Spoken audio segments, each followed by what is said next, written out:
Bonjour, et bienvenue dans cette nouvelle vidéo. La question de cette vidéo est la suivante. Que puis-je apprendre en 10 minutes, qui me servira pour le reste de ma vie? Passons dès à présent aux réponses.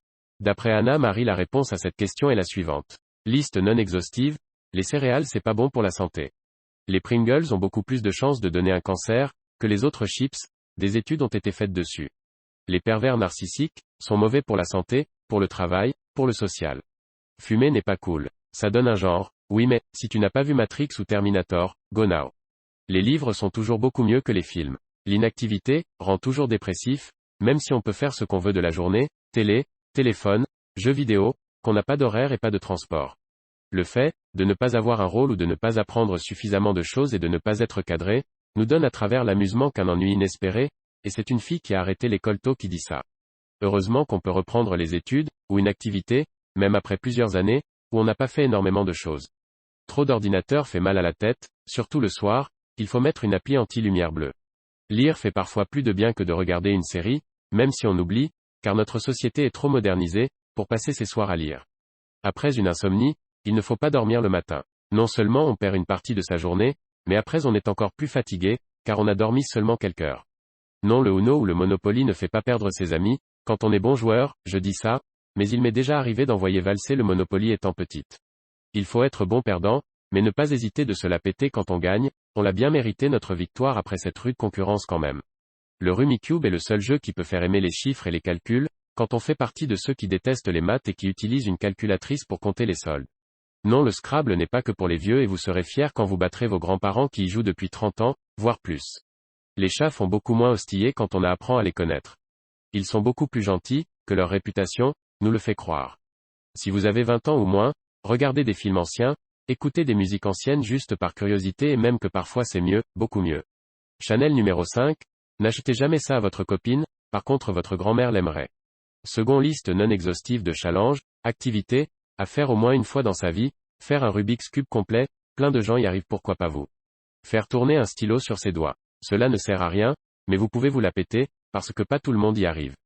Faire un bottle flip challenge. Ok, ça ne sert vraiment à rien, mais au moins vous en avez fait un dans votre vie, ouais bon ok. C'est loin d'être indispensable. Écrire un livre au moins une fois dans sa vie, même non publié. Se prendre pour un écrivain connu est quelque chose de cool qui nous amène à progresser et qui fait travailler notre imagination. Essayez de faire des bandes dessinées, même comme ça à la main, cela fait travailler votre imagination, même si vous ne savez pas dessiner. On peut faire des choses drôles, cocasses. Une personne vous a cherché, vous pouvez faire une bande dessinée ridicule sur elle, juste une page, pour vous, pour en rire. Savoir faire un ou deux pas de dance technique, que ce soit hip-hop, bachata, salsa, ou autre, pour avoir l'air cool en soirée. D'après Chiu Bao, la réponse à cette question est la suivante. 1. Si vous avez un entretien, un examen, une situation qui vous stresse, essayez une position high power pendant quelques minutes, cela vous donnera plus de confiance. 2. Si vous souhaitez que votre interlocuteur accepte plus facilement votre demande, posez des questions à choix multiples, par exemple, préfères-tu aller boire un verre demain ou après-demain, et non pas des questions oui, non. 3. Si vous constatez qu'une personne évite souvent de croiser votre regard, elle manque peut-être de confiance en elle. Vous pouvez trouver ses points positifs puis les lui dire sincèrement. Cette action lui donnera de la force et la personne vous remerciera. 4. À partir du moment où vous ne vous souciez plus du regard des autres, et que c'est vous qui faites vos choix, c'est à ce moment-là que la vie vous appartient. 5. Si la personne en face de vous parle sans interruption et ne vous laisse pas le temps de vous exprimer, faites tomber quelque chose, puis ramassez-la.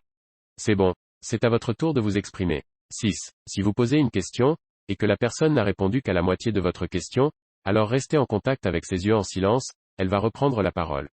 7. Lorsque vous apprenez de nouvelles choses, essayez de les apprendre à vos amis, vous allez progresser plus vite. Apprenez activement. 8. Si vous vous êtes ajouté en plein milieu d'une conversation, observez si les personnes ont juste tourné leur torse vers vous ou les pieds avec le corps tout entier. Dans le premier cas, vous n'êtes probablement pas le bienvenu et ils préfèrent continuer leur conversation à deux. 9. Si vous voulez construire une relation intime ou obtenir la confiance de quelqu'un rapidement, imitez ses gestes. S'il croise ses bras, ou se penche en avant, faites de même, c'est un signe de confiance et d'appartenance envers lui. Bien évidemment, il ne faut pas aller dans l'excès. 10.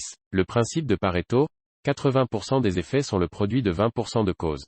Donc évaluez et éliminez tout ce qui n'apporte pas de valeur pour se concentrer que sur ce 20% qui est essentiel. 11. Lorsque vous demandez de l'aide, votre chance d'en obtenir est plus grande si vous donnez raison à la personne à qui vous vous adressez. 12. Les gens se rappellent plus la fin d'un événement. Donc donnez toujours une bonne impression lorsque vous finissez une conversation, c'est très utile pour les entretiens. Source: PowerPosing, Wikipédia https://www.researchgate.net/figure/pyramide-showing-rat-bas de 8 1684977 Principe de Pareto, Wikipédia. D'après Rémi Andral, la réponse à cette question est la suivante. Pas en 10 minutes, plutôt en 1 heure ou 1h30, mais le plus utile à apprendre selon moi est une table de rappel. Pour ceux qui ne savent pas en quoi ça consiste, c'est tout simplement un tableau qui associe à chaque chiffre ou un nombre entre 0 et 99, un objet, une action ou un mot simple. Je conseille personnellement de créer sa propre table de rappel, car elle est plus facile à apprendre, vous pouvez ajouter des mots drôles, personnalisés, qui permettront d'avoir ensuite des phrases intéressantes. Vous vous demandez sûrement, pour ceux qui ne savent pas en quoi ça consiste, comment elle fonctionne, car une fois qu'on a des nombres associés à des chiffres, ça ne nous arrange pas forcément. Cette table de rappel, vous devrez en fait l'apprendre par cœur.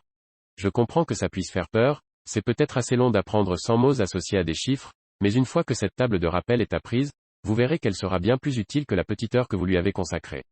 De plus, le temps que vous aurez passé à l'apprendre sera extrêmement rentabilisé. Utilisation: pour apprendre par exemple une date, vous allez en fait associer l'événement de cette date au mot qui correspond à la date. Prenons l'exemple de 1976, qui correspond à la mort de Mao Tse-Dong. Dans ma table de rappel, 19 est associé à un torrent, quant à 76, il est associé au verbe pisser. Du coup, pour apprendre la date de la mort de Mao et m'en rappeler pendant très longtemps, c'est très facile. Je n'ai qu'à imaginer Mao qui est dans un torrent et qui pisse. C'est une image qui est drôle à se rappeler, elle est à peu près originale, elle a du sens, et cette image-là est bien plus facile à retenir qu'une date, et ça évite principalement de confondre toutes les dates lorsque vous en apprenez plusieurs d'un coup. Également, autre utilité d'une table de rappel, pour apprendre un numéro de téléphone. Voilà, en espérant vous avoir convaincu. Ça fait maintenant 3 ans que j'ai ma propre table de rappel. Je m'en sers plusieurs fois par semaine maintenant et ça m'a énormément servi pour le bac, pour les numéros de téléphone et plein d'autres choses. J'en suis extrêmement fier et je raconte même parfois mes mnémotechniques que m'accorde ma table de rappel. À mes potes, car ils sont très drôles. On arrive à la fin de cette vidéo, si elle vous a plu je vous invite à mettre un pouce bleu, ainsi que vous abonner. Si vous souhaitez donner votre avis, je vous redirige vers la partie commentaires pour continuer le débat sur cette question.